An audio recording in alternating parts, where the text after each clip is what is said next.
여러분, 안녕하세요. 성경의 깊이를 탐구하는 시간. 오늘은 가톨릭 성경 역대기 상권 6장에서 19장까지의 여정을 함께 떠나보겠습니다. 이 부분은 단순한 역사 기록을 넘어 이스라엘 백성의 정체성, 신앙, 그리고 하나님의 섭리를 이해하는 데 매우 중요한 내용을 담고 있습니다. 역대기는 바빌론 포로 생활에서 돌아온 이스라엘 백성에게 그들의 뿌리와 신앙의 본질을 일깨워주기 위해 기록된 책입니다. 그래서 족보를 통해 그들의 정통성을 확립하고 성전과 예배의 중요성을 강조하며 다윗 왕조를 중심으로 하나님의 구원 계획을 보여주고 있습니다. 이 역대기 상권은 구약 성경의 후기 역사서에 속하며 특히 포로 귀환 후 재건을 목표로 했던 유다 백성들에게 커다란 희망과 정체성을 제공했습니다. 다윗 왕조의 영광을 되새기며 그들 안에 흐르는 하나님의 약속을 다시금 상기시키는 역할을 한 것이죠. 그럼 지금부터 역대기 상권의 흥미로운 세계로 깊이 들어가 볼까요? 먼저 역대기 상권 6장부터 상세히 살펴보겠습니다. 6장은 레위 지파의 족보를 아주 상세하게 기록하고 있습니다.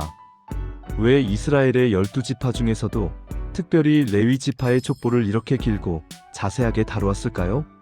그것은 바로 레위 지파가 성전 봉사, 즉 예배와 제사를 전담하는 지파였기 때문입니다. 역대기의 저자인 에스라가 제사장이었음을 감안하면 그가 레위 지파의 정통성과 그들의 역할을 얼마나 중요하게 생각했는지 알 수 있습니다. 이스라엘 백성에게 있어서 제사와 예배는 단순한 의식이 아니라 하나님과의 관계를 유지하고 죄를 속죄하는 핵심적인 통로였습니다. 따라서 이 통로를 담당하는 레위 지파의 순수성과 정통성은 공동체 전체의 영적인 건강과 직결되는 문제였습니다. 레위 지파는 야곱의 셋째 아들 레위의 후손으로 게르손, 그핫, 무랄이라는 세 아들을 통해 세 개의 주요 가문으로 나뉩니다. 성경은 이 세 아들의 계보를 중심으로 레위 지파의 역사를 상세히 풀어냅니다. 각 가문은 성막과 성전에서 각기 다른 역할을 수행했습니다. 게르손 자손은 성막의 덮개와 휘장 등을 운반하고 관리했으며 무랄이 자손은 기둥과 받침대 등 무거운 구조물들을 운반했습니다. 그리고 그핫 자손은 가장 거룩한 성물들, 즉 언약궤와 제단 등을 운반하는 임무를 맡았습니다. 6장에서는 바로 이 그핫 자손 중에서도 아론의 후예들이 대제사장의 직분을 대대로 이어받은 가장 중요한 가문이었음을 강조합니다. 아론은 모세의 형이자 이스라엘의 첫 대제사장이었으며 그의 자손들은 대대로 이 거룩한 직분을 수행했습니다.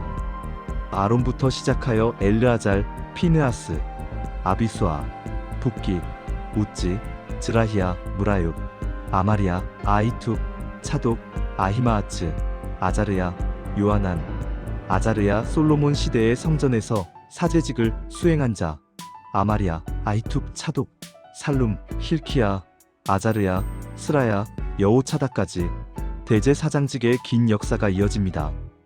이들의 계보를 기록함으로써 역대기 저자는 이스라엘의 영적인 지도력이 끊이지 않고 이어져 왔음을 보여주고자 했습니다. 바빌론 포로기 이후에도 제사장 직분의 중요성은 결코 줄어들지 않았습니다. 오히려 공동체의 신앙생활의 구심점으로서 그들의 역할은 더욱 중요해졌죠. 그들은 흩어졌던 백성들을 다시 모으고 율법을 가르치며 성전 재건과 예배 회복을 주도하는 중심 인물들이었습니다. 또한 6장에서는 다윗 시대의 성전에서 찬양을 인도했던 찬송하는 직분자들을 소개합니다. 바로 그핫 자손의 헤만, 게르손 자손의 아삽, 무라리 자손의 에단입니다. 이들은 다윗 왕국의 영광스러운 예배를 이끌었던 핵심 인물들이었으며 그들의 계보를 통해 성전 음악과 찬양의 중요성도 함께 강조됩니다. 다윗은 단순히 정치적인 지도자일 뿐만 아니라 예배를 중요시하고 예술을 장려한 인물이었습니다. 그는 성전에 전문 음악가들을 배치하여 하나님을 찬양하게 했고 이들의 후손들은 대대로 찬양대에서 봉사했습니다. 이들의 이름이 족보에 기록된 것은 그들의 봉사가 단순히 기능적인 것을 넘어 영적인 의미와 신분적인 중요성을 가졌음을 보여줍니다. 마지막으로 6장은 레위 지파에게 할당된 성읍과 땅을 기록합니다. 다른 지파들과 달리 레위 지파는 특정 영토를 상속받지 않고 이스라엘 전역에 흩어져 있는 48개의 성읍을 받았습니다. 이는 레위 지파가 이스라엘 전체의 영적 지도를 담당하며 모든 지파에게 하나님의 율법과 말씀을 가르치는 역할을 했음을 보여줍니다. 이 레위 성읍들은 단순히 거주지가 아니라 이스라엘 전역에 하나님의 말씀을 전파하고 율법을 교육하는 영적인 거점이었습니다. 피난처 성읍의 역할도 수행하여 실수로 사람을 죽인 자가 도피할 수 있는 안전한 장소를 제공하기도 했습니다. 6장은 이렇게 레위 지파의 족보를 통해 이스라엘 공동체의 영적 정체성과 예배의 중요성을 강력하게 드러내고 있습니다. 이들의 기록은 포로 귀환 후 혼란스러웠던 백성들에게 자신들의 정체성을 확립하고 예배 중심의 삶으로 돌아가야 할 분명한 이유를 제시해 주었습니다. 자, 이제 역대기 상권의 나머지 부분들을 간략히 요약해드리고 19장으로 바로 넘어가도록 하겠습니다. 7장부터 8장까지는 주로 이스라엘의 다른 지파들, 즉 이사카르, 베냐민, 에프라임, 아세르, 납탈리, 므낫세의 반 지파의 족보와 땅에 대한 기록을 담고 있습니다. 이 족보들은 포로 귀환 후 이스라엘 백성들이 자신들의 뿌리를 찾고 공동체의 연대감을 강화하는 데 중요한 역할을 했습니다. 각 지파의 족보를 기록함으로써 역대기 저자는 이스라엘이 하나의 거대한 가족이자 하나님의 백성이라는 인식을 고취시키고자 했습니다. 특히 8장은 베냐민 지파의 족보를 자세히 다루며 이스라엘의 초대 왕이었던 사울 왕의 가문을 포함하여 중요한 가문들을 언급합니다. 사울의 가문은 비록 왕권은 다윗에게 넘어갔지만 그들 역시 이스라엘의 중요한 한 부분을 구성하고 있음을 보여줍니다. 9장은 예루살렘에 거주했던 사람들, 즉 바빌론 포로기 이후 예루살렘으로 돌아와 다시 정착한 이스라엘 백성과 레위인 그리고 제사장들의 명단을 기록하고 있습니다. 이는 공동체의 재건과 신앙생활의 회복을 위한 중요한 단계였습니다. 포로에서 돌아온 백성들이 예루살렘에 정착하고 성전을 다시 세우며 예배를 재개하는 과정은 이스라엘 공동체의 부활을 의미했습니다. 10장은 사울 왕의 비극적인 죽음에 대해 다룹니다.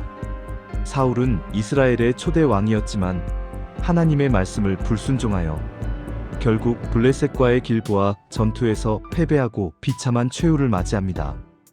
역대기에서 사울의 이야기는 짧게 다루어지는데 이는 역대기의 초점이 다윗 왕조와 성전 예배에 맞춰져 있기 때문입니다. 사울의 실패는 하나님의 뜻에 순종하는 리더십의 중요성을 역설적으로 보여주는 사례로 제시됩니다. 11장은 다윗이 이스라엘의 왕이 되는 과정과 그의 업적을 시작하는 중요한 장입니다. 다윗은 모든 지파의 지지를 받아 헤브론에서 온 이스라엘의 왕으로 기름 부음을 받고 예루살렘을 정복하여 다윗성으로 만듭니다. 그리고 그의 용사들이 소개되며 다윗 왕국의 위엄을 보여줍니다. 예루살렘은 이스라엘의 정치적, 종교적 중심지가 되었고 다윗의 통치는 하나님의 마음에 합한 왕으로서의 그의 위상을 공고히 했습니다. 12장은 다윗이 사울을 피해 도망 다니던 시절부터 그에게 충성을 맹세하고 합류했던 용감한 전사들을 기록합니다. 이들은 다양한 지파에서 온 강력한 군사들로 다윗 왕국의 기초를 다지는데 큰 공헌을 했습니다. 이 전사들의 헌신과 용기는 다윗이 단순히 군사적 지도력을 넘어 사람들을 이끌어가는 강력한 리더십을 가졌음을 증명합니다. 13장은 다윗이 하나님의 궤를 예루살렘으로 옮기려던 첫 번째 시도를 기록합니다. 그러나 우짜가 하나님의 궤에 손을 대어 죽는 사건이 발생하면서 궤는 결국 옮겨지지 못하고 오베데돔의 집으로 보내지게 됩니다. 이는 하나님의 거룩함과 율법의 중요성을 강조하는 교훈적인 사건입니다. 하나님의 궤는 단순한 상자가 아니라 하나님의 임재를 상징하는 거룩한 성물이었기에 정해진 규례대로 다루지 않으면 안 된다는 엄중한 경고를 담고 있습니다. 14장은 다윗이 하느님께 복을 받고 왕국의 기초를 굳건히 다지는 내용을 담고 있습니다. 티로의 히람 왕의 도움으로 왕궁을 짓고 블레셋과의 전쟁에서 연이어 승리하며 다윗의 명성이 온 세상에 퍼져나갑니다. 이 모든 성공은 하나님의 축복과 다윗의 순종이 가져온 결과로 묘사됩니다. 15장은 다윗이 두 번째로 하나님의 궤를 예루살렘으로 옮기는 과정을 자세히 기록합니다. 이전의 실패를 거울 삼아 이번에는 레위인들이 율법에 따라 궤를 어깨에 메고 조심스럽게 옮깁니다. 다윗과 온 이스라엘은 기쁨과 찬양 속에서 하나님의 궤를 예루살렘으로 모셔옵니다. 이 장면은 이스라엘 백성이 하나님의 뜻에 따라 예배를 회복하고 하나님을 그들의 삶의 중심에 모시려는 노력을 보여줍니다. 16장은 하나님의 궤가 다윗성에 안치된 후 다윗이 제사를 드리고 레위인들에게 찬양과 감사 기도를 올리도록 지시하는 내용을 담고 있습니다. 다윗은 아삽과 그의 동료들을 임명하여 주님 앞에서 계속해서 찬양과 감사를 드리게 합니다. 이는 예배의 중요성을 다시 한번 강조하는 장면으로 다윗 왕국이 단순한 세속 왕국이 아니라 하나님 중심의 신정국가임을 드러냅니다. 17장은 하느님께서 다윗과 맺으신 영원한 계약에 대해 다룹니다. 다윗이 하느님을 위해 성전을 짓고자 했을 때 하느님께서는 오히려 다윗의 집안을 영원히 세워주시겠다고 약속하십니다. 이 약속은 예수 그리스도를 통해 궁극적으로 성취될 메시아 왕국의 예표가 됩니다. 이 다윗 계약은 이스라엘 역사상 가장 중요한 신학적 약속 중 하나로 하나님의 변치 않는 사랑과 구원 계획을 보여줍니다. 18장은 다윗이 주변 민족들을 정복하고 왕국의 영토를 확장하는 내용을 담고 있습니다. 블레셋, 모압, 소바, 시리아, 에돔 등 여러 나라를 물리치고 다윗의 왕국은 강력한 힘을 자랑하게 됩니다. 다윗의 지휘 아래 이스라엘은 주변 국가들에게서 존경과 두려움을 동시에 받는 강대국으로 성장합니다. 그리고 다윗의 행정 조직, 즉 군대 장관 요압, 연대기 기록관, 여호사밧, 제사장 차독과 아히멜렉 등이 소개됩니다. 이는 다윗 왕국이 단순히 무력만으로 유지된 것이 아니라 체계적인 통치 시스템을 갖춘 강력한 국가였음을 보여줍니다. 자, 이제 역대기 상권의 하이라이트 중 하나인 19장으로 넘어가 보겠습니다. 19장은 다윗 시대의 중요한 사건 중 하나인 암몬과의 전쟁을 상세히 기록합니다. 이야기는 암몬 왕 나하스의 죽음에서 시작됩니다. 나하스는 과거에 다윗에게 호의를 베풀었던 인물이었고 다윗은 이에 보답하기 위해 그의 아들 하눈이 왕위를 계승하자 조문 사절단을 보냅니다. 이는 국제적인 예의이자 다윗의 선의를 보여주는 행동이었습니다. 다윗은 나하스가 자신에게 베푼 친절을 기억하고 그의 아들에게도 같은 친선을 베풀고자 했습니다. 그는 단순한 정치적 계산이 아니라 진정한 인간적인 도리를 다하려 했습니다. 그러나 암몬의 대신들은 다윗의 선의를 오해하고 왜곡합니다. 그들은 다윗이 진정으로 조문하러 온 것이 아니라 암몬 땅을 정찰하고 염탐하여 나중에 침략할 속셈이라고 하는 왕을 설득합니다. 이러한 오해와 불신은 결국 비극적인 결과를 초래합니다. 대신들은 다윗의 사절단이 스파이 활동을 벌이고 있다는 음모론을 제기했고 젊고 경험이 부족했던 하눈 왕은 이들의 말에 쉽게 넘어갔습니다. 이는 종종 지도자의 판단을 흐리게 하는 주변 세력의 잘못된 조언이 얼마나 위험한지를 보여줍니다. 하눈 왕은 대신들의 조언에 따라 다윗의 사신들을 심하게 모욕합니다. 그들의 수염을 절반만 깎고 의복의 허리 아랫부분을 잘라버려 부끄럽게 한 다음 돌려보냅니다.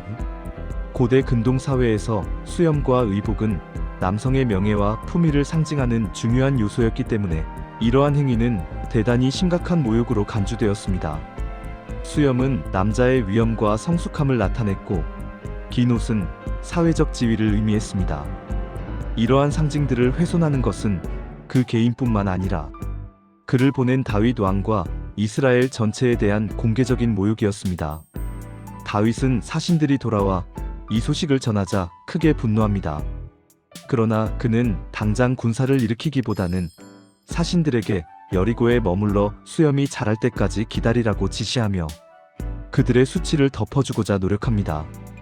다윗은 사신들의 개인적인 고통을 헤아려 주었을 뿐만 아니라 섣부른 행동보다는 신중하게 상황을 판단하고 대처하는 지혜를 보여주었습니다. 하지만 암몬족은 자신들이 다윗에게 엄청난 모욕을 주었음을 깨닫고 이제 다윗이 보복할 것이라는 두려움에 사로잡힙니다. 이에 그들은 전쟁 준비를 시작합니다. 그들은 선제 공격을 통해 다윗의 보복을 막으려 했고 이를 위해 막대한 비용을 들였습니다. 암몬족은 자신들만의 힘으로는 이스라엘과 대적하기 어렵다고 판단하고 주변 국가들에게 도움을 요청합니다.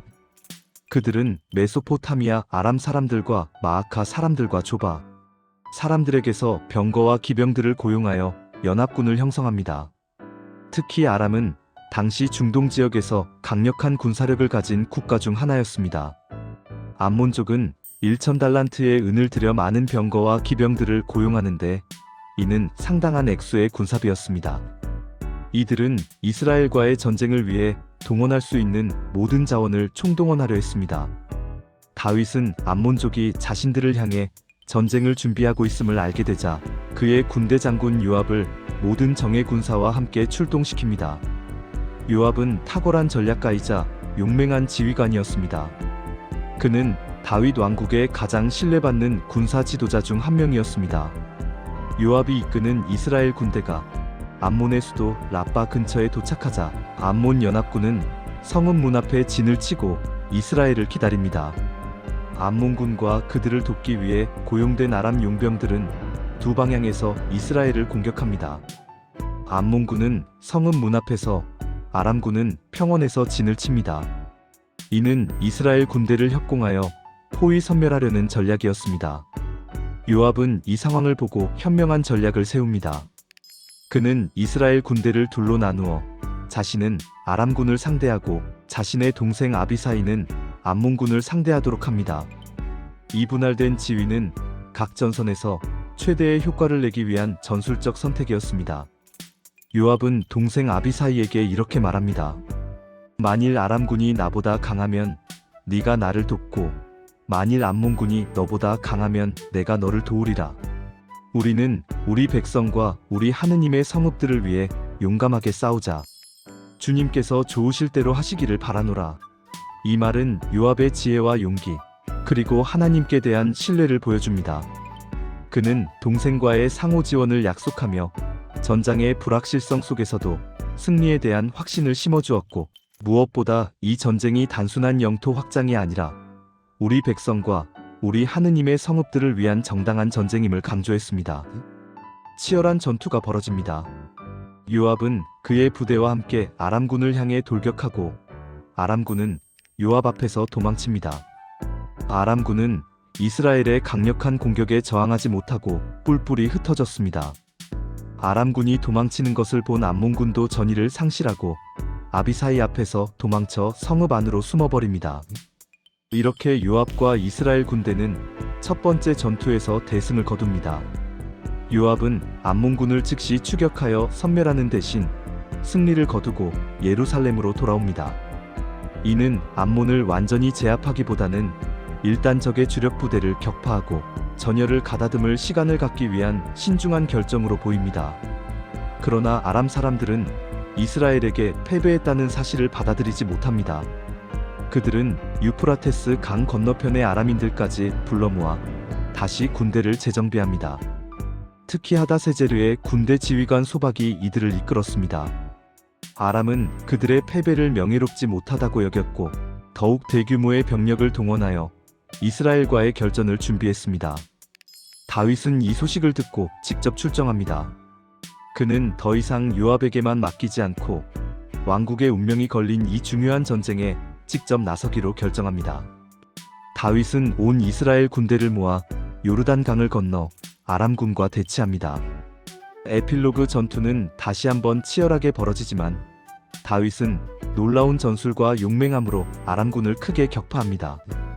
이스라엘 군대는 아람 병거 7,000대의 전차병과 보병 4만 명을 죽이고 군대 지휘관 소박까지 죽입니다.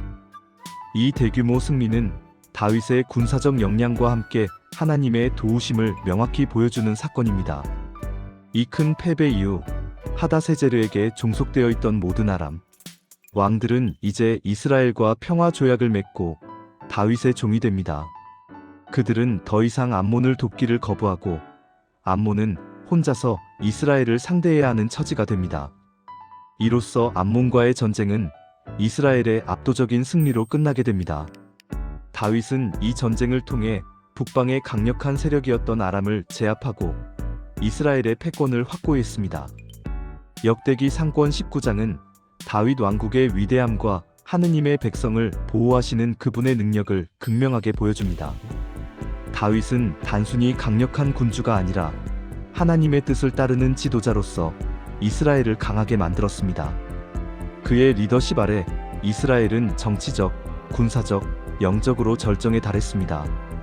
이스라엘 백성은 이 기록을 통해 자신들이 선택받은 백성이며 하나님의 보호 아래 번성할 것임을 다시금 확신할 수 있었습니다.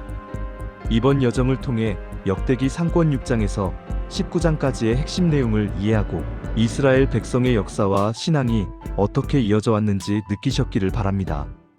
다음 시간에는 역대기 상권의 다른 부분들을 통해 더 깊은 성경의 지혜를 함께 탐구해 보아요. 시청해 주셔서 감사합니다.